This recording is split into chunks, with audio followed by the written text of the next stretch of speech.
The Amazon rainforest does not care about modern technology or human ego.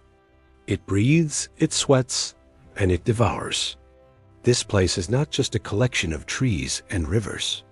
It is a living, throbbing entity that covers millions of square miles. A green hell where the rules of civilization do not apply. The heat here hits like a physical blow. The air is so thick with moisture, it feels like breathing soup. In this endless ocean of green, there are pockets of deep jungle where no human foot has ever stepped. These are the shadow zones, the places where the maps just stop. A small metal boat cuts through the brown, murky water of a narrow tributary.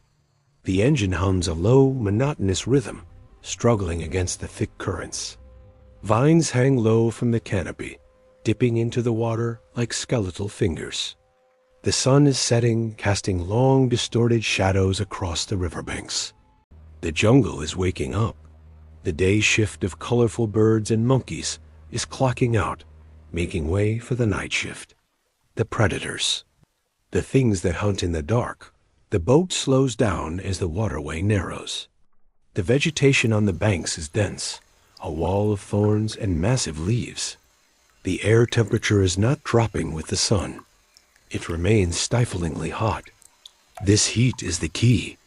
Millions of years ago, the planet was a sauna.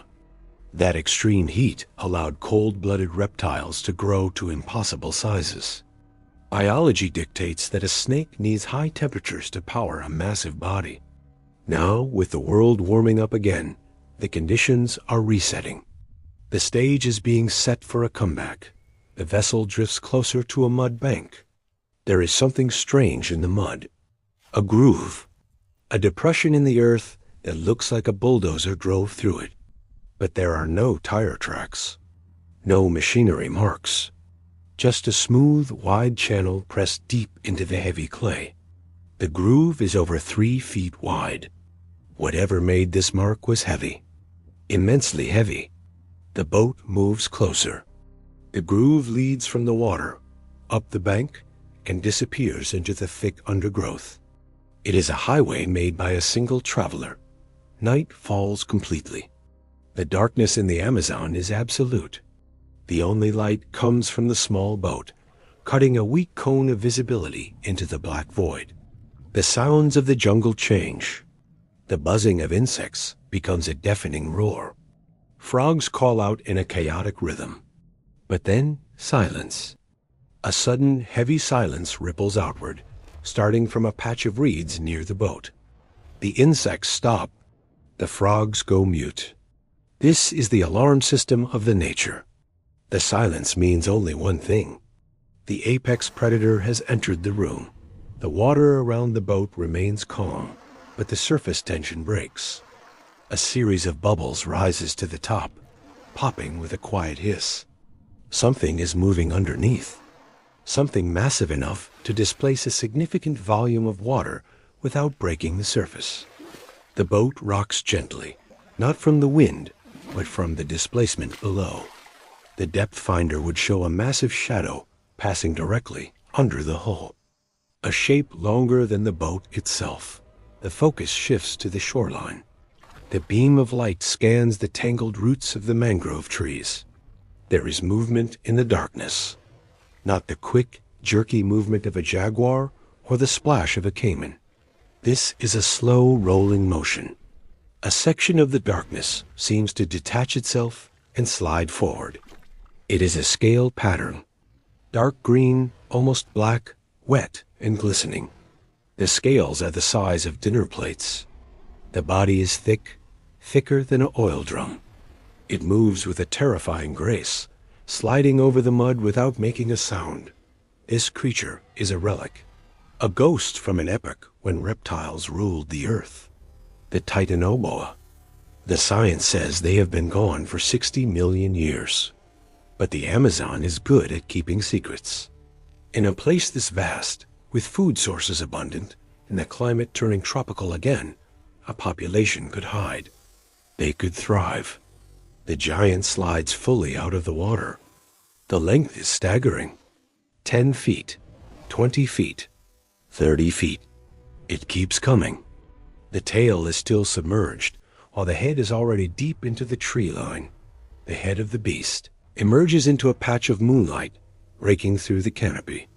It is boxy, heavy, and ancient.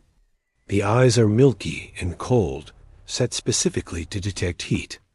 Heat helps it hunt. Heat helps it grow.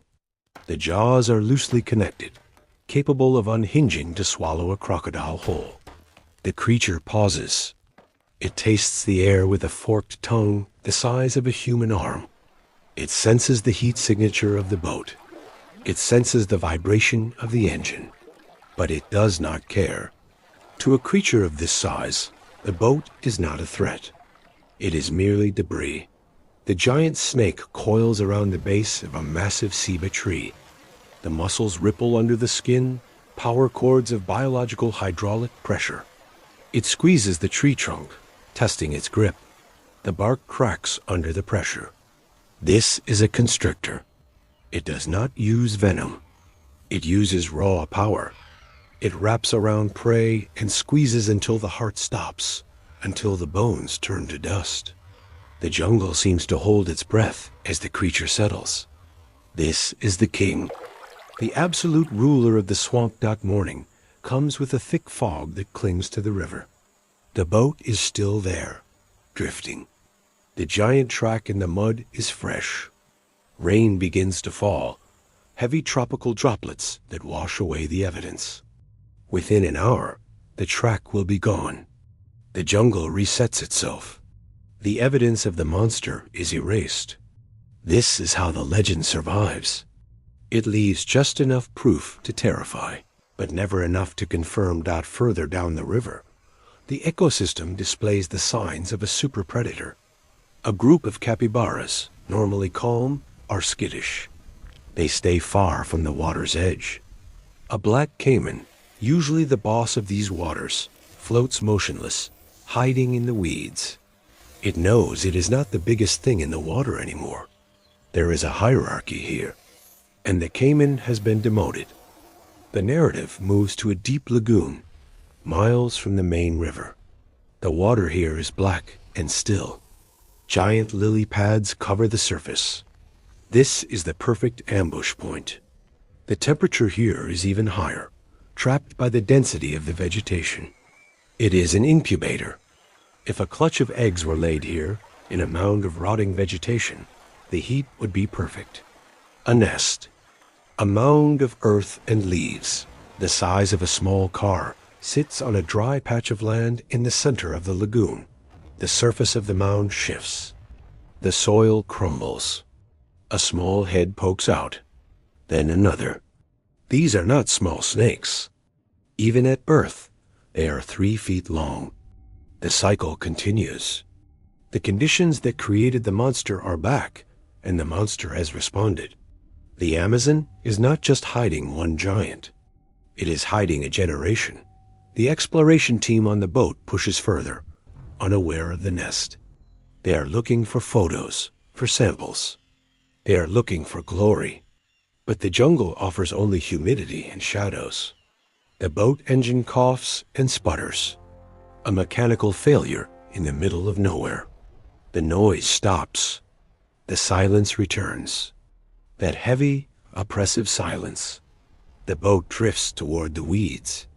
The current takes it slowly toward the lagoon. Under the water, the silt is stirred up. The massive shape lifts off the bottom again. It has been resting, digesting, waiting. The vibration of the boat stopping has caught its attention. Curiosity is a trait of the intelligent, and this predator is anciently intelligent. It follows the drift of the boat.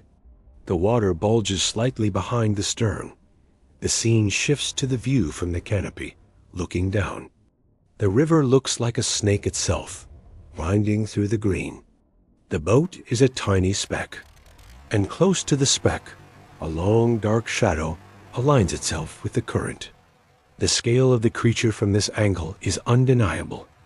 It is nearly 50 feet long, a biological impossibility, according to textbooks, but a physical reality in the moment. The sun beats down, baking the river. The greenhouse effect is in full swing. The planet warms, the ice melts, and the tropics expand. The era of the mammal is just a blip. The era of the giant reptile is waiting in the wings, ready to reclaim the throne. The Titanoboa is not a monster from a movie. It is a biological response to a changing world. Back at the lagoon, the water settles. The boat manages to restart its engine. The noise breaks the spell. The shadow in the water turns away, sinking back into the deep mud. It is not the right time. The creature is patient. It has waited millions of years. It can wait a few more minutes. The boat speeds away, heading back toward civilization, back to the world of concrete and smartphones. The occupants of the boat wipe the sweat from their foreheads, laughing about the heat, complaining about the bugs. They have no idea how close they came to the ghost of the past. The jungle closes in behind them. The vines knit together. The mist rises. The Amazon keeps its secrets. The evidence is there for those who know where to look. The silence. The lack of medium-sized predators. The massive tracks in the mud that vanish with the rain. And the feeling. The primal, gut-level feeling of being watched by something that sees humans not as apex predators, but as slow, soft, convenient calories. The video ends with a shot of the dark water. The surface is glass smooth. Then, a single massive ripple crosses the frame. A tail, thick and powerful, breaks the surface for a split second before slapping down, sending a shockwave through the water. The king is alive. The king is growing, and the Amazon is his kingdom. The screen fades to black, leaving only the sound of the heavy, tropical rain hitting the leaves, washing away the footprints of the giant.